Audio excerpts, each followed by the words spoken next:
नमस्कार दोस्तों, आज हम बात करने जा रहे हैं एक ऐसे उभरते हुए डेवलपर ग्रुप की जो अपनी कंस्ट्रक्शन से ऑलरेडी गाज़ियाबाद में एक बहुत शानदार प्रोजेक्ट डिलीवर कर चुके हैं और अब दूसरा प्रोजेक्ट लेकर आ रहे हैं मेरठ में।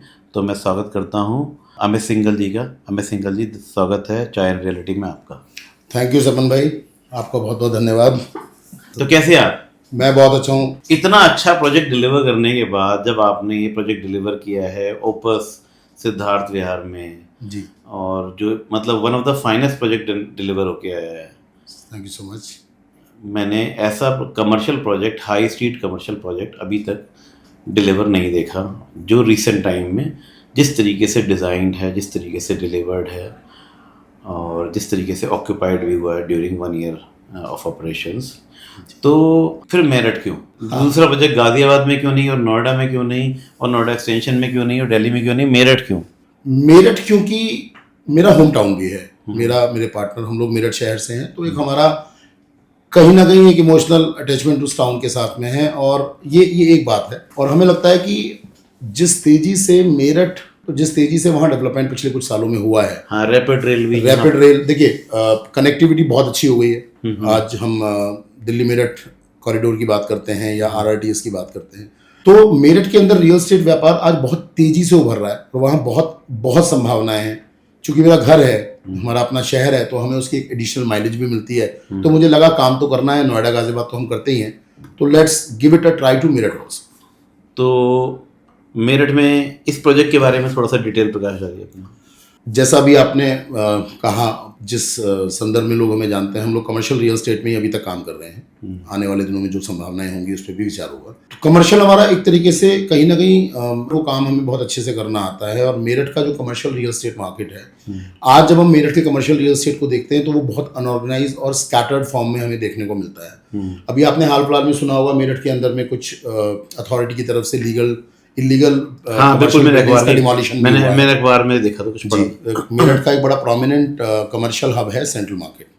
वहां पर अभी एक बिल्डिंग डिमोलिश की गई है सुप्रीम कोर्ट के ऑर्डर्स के बाद में, और अब सुप्रीम कोर्ट 1400 और बिल्डिंग्स को टारगेट करके लिस्ट भेज चुका है अथॉरिटी को कि ये बिल्डिंग्स डिमोलिश होनी चाहिए। और जो अनऑर्गेनाइज्ड है और जो बेसिकली रेजिडेंशियल एरिया में, रेजिडेंशियल जोनिंग में जो कमर्शियल एक्टिविटीज चल रही है। हाँ, जनरली टियर 2 सिटी और टियर 3 सिटी। यस, जो आप बिल्कुल ठीक आपने कहा कि जब हम इंडिया के पर्सपेक्टिव में देखते हैं तो टियर 2 टियर 3 सिटीज के अंदर ये बड़ा कॉमन एक प्रैक्टिस है। तो मेरठ का जो कमर्शियल रियल एस्टेट लैंडस्केप है वो बहुत अनऑर्गेनाइज और स्कैटर्ड है। बहुत बेसिक फैसिलिटीज के लिए लोग, जो शॉपर्स हैं, जो वहाँ के लोकलाइट्स हैं, वो तो वहाँ पर क्या कोई भी मॉल एग्जिस्ट नहीं करता, कोई भी हाई स्ट्रीट प्लाजा एग्जिस्ट नहीं करता क्या? नहीं, ये ऐसा नहीं है कि लोकल मार्केट्स एग्जिस्ट नहीं करते।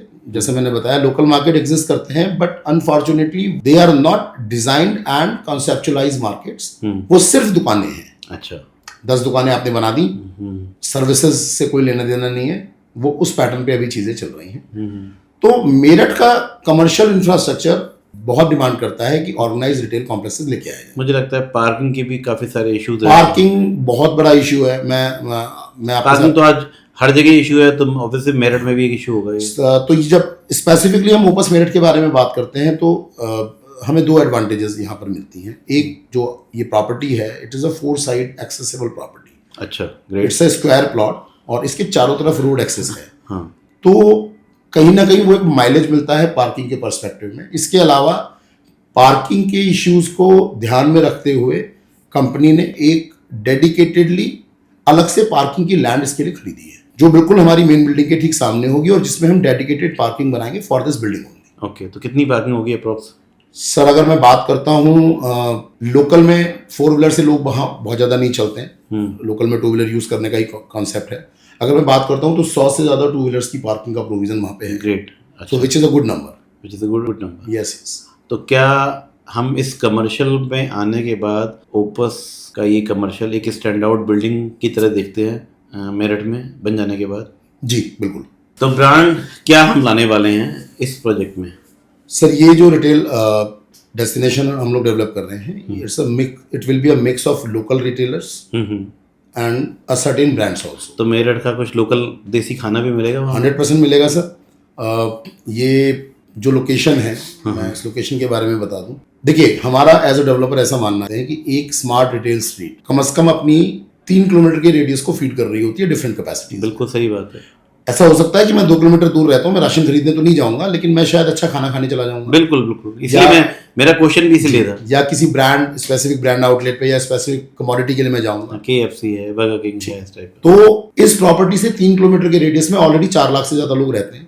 अच्छा। तकरीबन 30 कॉलोनीज, और अगर मैं मेरठ की एक लोकल भाषा में बात करूं तो लगभग मोहल्ले और कॉलोनियां मिला करके 30 से ज्यादा Agarwal, Jain and Punjabi dominant communities का यहाँ पर होल्ड है। अच्छा। और जिस 3 किलोमीटर की मैं बात कर रहा हूँ, एक भी रिटेल ऑर्गेनाइज्ड स्ट्रीट वहां नहीं है। और ये तो वैसे भी हाईवे से के साथ ही लगी प्रॉपर्टी है ना सर, 200 सबसे अच्छी बात क्या है कि ये बिल्कुल अभी आप देखेंगे मेरठ या टीयर 2 में ना जो भी मैक्सिमम डेवलपमेंट है वो आउटर्स पे हो रहे हैं, बाईपास एरियाज में हो रहे हैं। This property is based in Madhavpuram, जो बिल्कुल शहर का बीच है और हाईली डेंस एरिया है। This entire vicinity is developed by Uttar Pradesh Awas Vikas Parishad, PAVP। और यहाँ से मेट्रो स्टेशन, जो RRTS कॉरिडोर का ब्रह्मपुरी मेट्रो स्टेशन है, वो सिर्फ 350 मीटर की दूरी पे है। तो मतलब कहने का मतलब ये है कि अगर मुझे यहाँ से कोई मेरठ का लोकल खाना है, लोकल मिठाई दिल्ली भिजवानी है, तो मैं आसानी से आधे एक घंटे में दिल्ली के किसी कोने में भिजवा दूंगा। बिल्कुल सर, बिल्कुल, मतलब 100% ये फैसिलिटी अब आपको मिलने वाली है। अरे वाह, बहुत अच्छी बात है। तो हम कब तक उम्मीद कर रहे हैं कि ये प्रोजेक्ट किक ऑफ होगा, कंस्ट्रक्शन के पॉइंट ऑफ व्यू से, सेल के पॉइंट ऑफ व्यू से, और कंस्ट्रक्शन के पॉइंट ऑफ व्यू से, और डिलीवरी के पॉइंट ऑफ व्यू से? देखिए, कंस्ट्रक्शन और डिलीवरी ये दो अलाइंड सब्जेक्ट हैं, तो हम लोग मोस्ट लाइकली जनवरी एंड तक हम मेन बिल्डिंग की कंस्ट्रक्शन स्टार्ट कर चुके होंगे। ऑलरेडी वहाँ पर साइट ऑफिस हमारा बन गया है, जो हम जनवरी में हम ऑपरेशनल होंगे। और मैं चाहूँगा कि जनवरी में आप अपनी टीम के साथ एक बार विजिट भी करेंगे। बिल्कुल श्योर। हम लोगों का जो प्लान है वो प्लान है कि हम इसको दिसंबर 2027 तक, यानी कि यहाँ से अगले 24 महीने में हम ये बिल्डिंग डिलीवरी के पर्सपेक्टिव से इस पे हम काम कर रहे हैं। ग्रेट, मतलब 2 साल में आप डिलीवरी? 2 साल में हम इसके डिलीवरी पे काम। क्या ये सेल के लिए ओपन है अभी? बिल्कुल सपत जी, एक्सप्रेशन ऑफ इंटरेस्ट अभी हम लोग ले रहे हैं, जो लोग इस प्रॉपर्टी के साथ में, इस प्रोजेक्ट के साथ जुड़ना चाहते हैं। सेल विंडो अभी ओपन नहीं है, बट यस, हम प्रायोरिटी बेस पे एक्सप्रेशन ऑफ इंटरेस्ट अभी ले रहे हैं। जो लोग हमारे साथ जुड़ना चाहते हैं उनका बहुत स्वागत है। कितने प्राइस रेंज है टिकट में इन्वेस्टमेंट स्टार्ट करने का अपने इस प्रोजेक्ट में? सर, आप ऐसा मान के चलें कि लगभग 60 लाख रुपए से इन्वेस्टमेंट यहाँ शुरू हो जाती है। 60 लाख रुपए से जी। और ये हम ग्राउंड फ्लोर और मतलब हम बिल्कुल प्रॉमिसिंग फ्लोर्स की बात कर रहे हैं। ये total building, this building comprise 4 floors of retail, basically 3 floors of retail. कितने मीटर का प्लॉट है ये? ये sir total 1956 square metre land parcel है, मतलब अप्रोक्स 2000 मीटर की, लगभग 2350 गज के आसपास ये जमीन है, अगर मैं स्क्वायर यार्ड में बात करता हूँ। ओके जी। तो आप कंस्ट्रक्शन खुद करने वाले हैं या किसी को आउटसोर्स करेंगे? बिल्कुल सपन जी, ये प्रॉपर्टी को हमने अपने पर्सनल स्कोप में बनाने का भी एजेंडा रखा हुआ है। एक्चुअली इसमें एक अच्छी बात यह है कि इस प्रॉपर्टी में एक हमारे लोकल पार्टनर भी मेरठ शहर से हैं। वो पिछले 30 सालों से ही इज इनटू कंस्ट्रक्शन ओनली। क्या नाम है सर के? जो मेरे मेरठ में जो पार्टनर हैं, अवनीश गोयल जी और Vikas Mittal ji. So they are local business figures और प्रोमिनेंट बिजनेसमैन हैं। और जो मैं गोयल साहब की मैं बात करूं तो वो पिछले लगभग 27-28 साल के करीब हो गए he is into construction only. Okay. So we have a very vast in house experience of construction. Okay. And who is architecting the building? हाँ, ये एक इम्पॉर्टेंट सवाल है। मतलब एक आर्किटेक्ट किसी भी डेवलपर के लिए बैकबोन की तरह काम बिल्कुल करता है। बिना आर्किटेक्चर के तो कोई कमर्शियल या रेजिडेंशियल सक्सेसफुल ही नहीं है। हमारे आर्किटेक्ट, जो हमारे प्रिंसिपल आर्किटेक्ट हैं, हमारे प्रिंसिपल आर्किटेक्ट हैं मिस्टर तुषार गौड़, और राइजोम के नाम से इनका स्टूडियो है। और ये नॉर्थ इंडिया के बड़े प्रॉमिसिंग आर्किटेक्ट्स में से एक हैं। गुड़गांवा बेस्ड हाउस है। इसके अलावा इंटरनेशनली भी ऑपरेट करते हैं, सिडनी से ऑपरेट करते हैं। तो Rhizome is our design partner. Okay. And अगर मैं आपके प्रोजेक्ट की बात करूं, जो आप प्रोजेक्ट लेके आ रहे हैं, ओवर्थ मेरठ के नाम से लेके आ रहे हैं, तो आप अपना कंप्यूटर इस पूरे शहर एरिया में किसको देखते हैं? एक्चुअली किसी को भी नहीं। अभी कोई भी ऐसी बिल्डिंग नहीं है जिसमें आपको लगता है कि नहीं ये बन रही है या बनी हुई है? नहीं, बिल्कुल भी नहीं।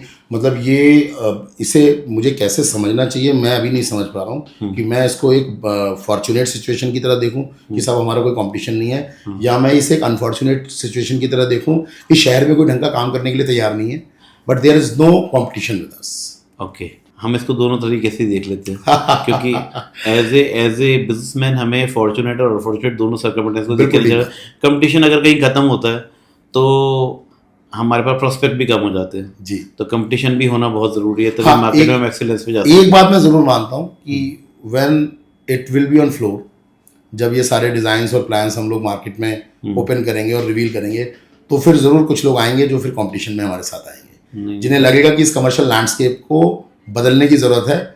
गाजियाबाद, नोएडा से आकर के कुछ रियल्टर्स यहाँ काम कर रहे हैं, तो हमें भी करना चाहिए। मेरे पास भी बहुत सारे प्रपोजल आए थे जिसमें बोला गया कि आप हमें सिंगल जी से हमारी मीटिंग करा दीजिए, एक प्रोजेक्ट है जो हम मेरठ में ओपन करना चाहते हैं। तो मैंने कहा हाँ, शायद अभी बिजी हैं, जैसे इस प्रोजेक्ट को थोड़ा सा कंस्ट्रक्शन पे आगे ले जाएंगे तो डेफिनेटली मैं आपसे कनेक्शन कराऊंगा। बिल्कुल सपन जी, कुछ लोग अगर हैं जो किसी भी तरह के कोलैबोरेशन के लिए या साथ काम करने के लिए इच्छुक हैं, लाइक माइंडेड और अच्छी प्रोग्रेसिव अप्रोच आगे ओपस के क्या प्लान्स हैं? सर, ओपस के प्लान्स मेरठ के स्पेसिफिक पर्सपेक्टिव में आप पूछ रहे हैं? नहीं, मैं रियल एस्टेट के पर्सपेक्टिव से पूछ रहा हूँ। सपन जी बिल्कुल, ये अच्छा सवाल है, मतलब इट इज़ इम्पॉर्टेंट। कंपनी का जो फर्दर एक्शन प्लान है वो अग्रेसिव मोड में रहने वाला है। मतलब अगर मैं स्पेसिफिकली मेरठ की बात करूं तो मेरठ में we have couple of more projects in planning, जिसमें हम एक प्रॉपर फुल साइज कमर्शियल भी एक हम प्लान कर रहे हैं, और साथ में हम एक रेजिडेंशियल हाउसिंग को लेकर के मेरठ में काफ़ी एग्रेसिवली देख रहे हैं। अच्छा, ग्रेट, बहुत अच्छी बात है। क्योंकि मेरठ का अभी जो रेजिडेंशियल वाला जो सेगमेंट है वहाँ मतलब आप बिल्कुल नोएडा बना देंगे थोड़ा टाइम बाद मेरठ को, मतलब जैसे यहाँ गौरसंस ने नोएडा बसाया, गुड़गांव में डीएलएफ ने बसाया, आप मेरठ को ओपस बसाएगा। बिल्कुल सर, आपको मुझे शक्कर, उम्मीद करते हैं ऐसा होगा। इसके अलावा एक प्लान हिमाचल की तरफ we have certain plannings. Okay, अभी उस पर कंपनी आप कह सकते हैं कि एक सर्वे मोड में अभी हम लोग हैं। पॉसिबली हिमाचल के कुछ एक प्रोमिनेंट सिटीज़ में हम कुछ प्लॉटेड डेवलपमेंट की तरफ कुछ अभी चीज़ें हैं, वर्किंग में हैं। इनफैक्ट आपके होम टाउन बरेली से भी अभी एक लैंड प्रपोजल पे हमने काम शुरू किया है, और मोस्ट लाइकली हम एक प्लॉटेड डेवलपमेंट बरेली में भी शुरू करेंगे आने वाले कुछ दिनों में। नोएडा गाजियाबाद तो सर हमारा व्यवसायिक रूप से घर है, हमारा प्रोफेशनल बेस है, तो यहाँ तो डेफिनेटली कुछ प्लानिंग्स हैं, वो मैं बहुत जल्दी आपके साथ शेयर करूँगा। तो मतलब कभी मैं अगर इन्वेस्टर्स के पॉइंट ऑफ व्यू से बताऊँ या customer point of view, so you have, and broker के पॉइंट ऑफ व्यू से, चैनल पार्टनर के पॉइंट ऑफ व्यू से, so you have many opportunity to give to them. बिल्कुल सर, आने वाले, अगर मैं 2026 में बात करूं, अगले एक साल की अगर होराइजन में बात करूं, तो yes, our associate teams, our marketing teams, our channel teams will have lot of inventory, lot of aggressive sales plans with us. तो एज ए कस्टमर, अगर मैं बात करूँ एज ए कस्टमर, मैं ओवर्थ मेरठ में पैसा क्यों डालूं? सवाल का बहुत स्पेसिफिक जवाब देता हूँ। हम लोग बहुत मिनिमल प्राइस पॉइंट पे अभी प्रॉपर्टी दे रहे हैं। Investment is all about to invest on a best possible lowest price and trade it off on a timing का खेल है, बिल्कुल टाइमिंग का खेल है। मेरठ क्योंकि ये हमारा पहला प्रोजेक्ट है, तो अभी हमने अपने इन्वेस्टर्स के लिए एक लुक्रेटिव इन्वेस्टमेंट अपॉर्चुनिटी को रखा हुआ है ईओआई के माध्यम से। ईओआई के माध्यम से जो लोग आज हमारे साथ आ रहे हैं, they will definitely get the very good rates. Okay, on a minimal price point पे they will purchase the property with us. I am expecting कि रहना आएगा और सब चीजें आएगी तो सब रिवाइज हो जाएगा। बिल्कुल सर, लोकेशन भी नहीं मिलेगी, एक बार जब बिक जाएगा तो शायद आपको मिलेगा। 100%। मतलब मुझे तो पर्सनली ऐसा लगता है कि अगले 1 से 1.5 महीने या 2 महीने के टाइम में, जब तक हम RERA and all the licence we will have, हमारे पास शायद बहुत इन्वेंट्री बेचने के लिए होगी भी। ग्रेट। तो पहला तो ये है कि सर एक अच्छे प्राइस पॉइंट पे आप प्रॉपर्टी खरीद रहे हैं, आपके पास वो कुशन है, वो बफर है कि आप उस पैसे का रिटर्न एंजॉय करें। दूसरी बात, हमारे व्यूअर्स को भी ये बोलूँगा, आप एक बार प्रॉपर्टी पे आइए सर, आप एक बार ये लोकेशन देखें। It is one of the most dynamic location of the town. नहीं, मैं समझ सकता हूँ, अगर एक लोकेशन जो है वो मेट्रो से कनेक्टेड है, बिल्कुल रैपिड रेल से कनेक्टेड है, शहर के बीचों बीच है, और 4 Four साइड side से open ओपन है, है, yes, पार्किंग के प्रोविजन के साथ है, एंड यू आर सेइंग कि आप एक अट्रैक्टिव रेट के साथ, लुक्रेटिव रेट के साथ एक इन्वेस्टर को एक्सप्रेशन ऑफ इंटरेस्ट पे एंट्री दे रहे हैं, तो डेफिनेटली उसके पास एक एडेड एडवांटेज है, क्योंकि नेक्स्ट टाइम तो वो यूनिट सोल्ड हो गई ना, अगर वो आपने परचेज कर ली तो यूनिट सोल्ड होगी तो दूसरे के पास तो रीसेल में मिलेगी, and you have a better advantage. जुड़ने का एडवांटेज मिलेगा कि मैं आ जुड़ूंगा तो मैं एक अच्छे प्राइस पॉइंट पे एग्जिट कर सकता हूं। बिल्कुल ठीक बात और है। अगर मैं लॉन्ग टाइम में चाहूंगा तो मैं इस पे अच्छे रेंटल्स भी ले अच्छे सकता हूं, रेंटल्स भी। क्योंकि उसका रीजन है कि भाई अगर मेरे को अच्छा एक कॉम्प्लेक्स बन के आएगा, अच्छे ब्रांड्स आएंगे, अच्छा लोकल फूड आएगा, तो अपने आप वहाँ पर जनता आएगी, आसपास की लोकेलिटी क्राउड आएगा। 100%। तो प्राइस पॉइंट के अलावा सपन भाई एक चीज़ और है कि हमने बहुत डिसेंट और कंफर्टेबल पेमेंट प्लान अभी हम ईओआई के माध्यम से जो लोग आ रहे हैं उनके लिए बहुत डिसेंट पेमेंट प्लान हमने ऑफर किया है। मतलब बहुत आराम से 2 साल में पैसे देने, धीरे धीरे पैसे देने, एक रैपिड फायर क्वेश्चन का राउंड करते हैं सर, एक रैपिड फायर क्वेश्चन राउंड करते हैं। जी। डेवलपर ना होते तो क्या होते? डेवलपर ना होता तो क्या होता? राइटर होता सर। राइटर होता। राइटर होता। चाय या कॉफी? चाय। Dream city to live in India? मेरे लिए तो नोएडा है सर। आपके लिए नोएडा है। बोर्ड रूम मीटिंग पसंद है या साइड पे रहना पसंद है? साइड पे रहना पसंद है। खाने में नॉन वेज या veg? Veg. Your stress buster in one word? To spend time with family, sometimes with friends also. Dream vacation? In India, Goa. Not in India, Thailand?